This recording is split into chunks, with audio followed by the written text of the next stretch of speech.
Jim Cunningham with you from WQED-FM 89.3, the voice of the Pittsburgh Symphony. Maestro Leonard Slatkin is with us for a special Behind the Notes concert. This is a new series, and we are thrilled to have you. So many people have said Leonard Slatkin is the perfect person to do this. Well, we'll see about that. People will judge after the performance, of course. When I was presented with the idea of doing this, the first thing I said, well, what's the parameter here? What are you trying to do? And they said, well, we're trying to take one work from the major concert and analyze it and take it apart. And I looked at my program and I said, which one?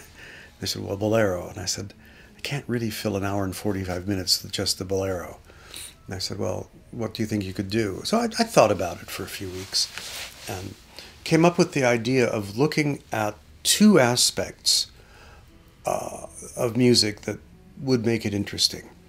The first is obviously focusing on Ravel and his love of things Spanish. Now, Ravel was born in the Basque region of France, and his mother was Basque, and she sang him folk songs and lullabies constantly.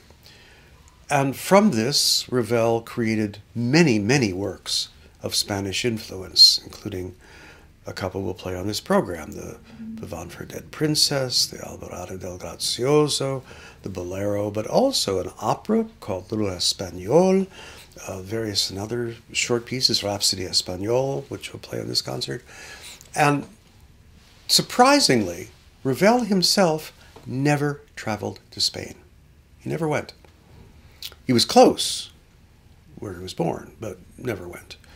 So how does a composer from another background, another country, try to recreate what he believes constitutes Spanish music? Well, these are more like postcards from a place you've never visited.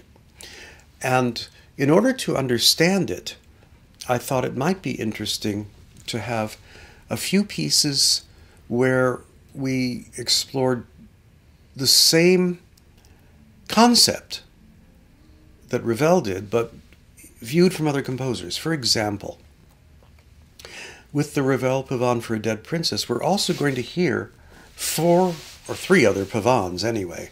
One I'll play at the piano by John Bull, the English composer. We'll hear another Ravel pavane, the one that comes from the first section of Mother Goose Suite. And we'll hear a pavane by the American composer Morton Gould. So we'll show the differences and the similarities in how one composer takes this Spanish dance form and changes it. Another example, of course, comes in the Rhapsody Espagnol, where the third movement is a habanera. We all know the one from Carmen, so we're going to play that so people can hear that. I will try to show what a habanera is and how it's used in Ravel's Rhapsody, but we'll also play, with Anne Martindale Williams, the habanera that he wrote as a solo piece for voice and piano, just to show, again, the different use of that term. For the Alborada, that's more of a formal structure of a morning piece. So we're going to play the Malagueña by Ernst Lecuona, which follows the same structural pattern, but done by a Spanish composer. And then finally, with Bolero, what I want to do is to take people out of what they believe Bolero is.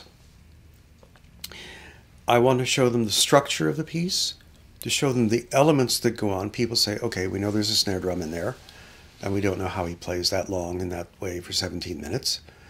And we know there's a tune, but I'm going to be showing examples of options Ravel gave to the different players and how the colors of the work are what make this particular Bolero interesting.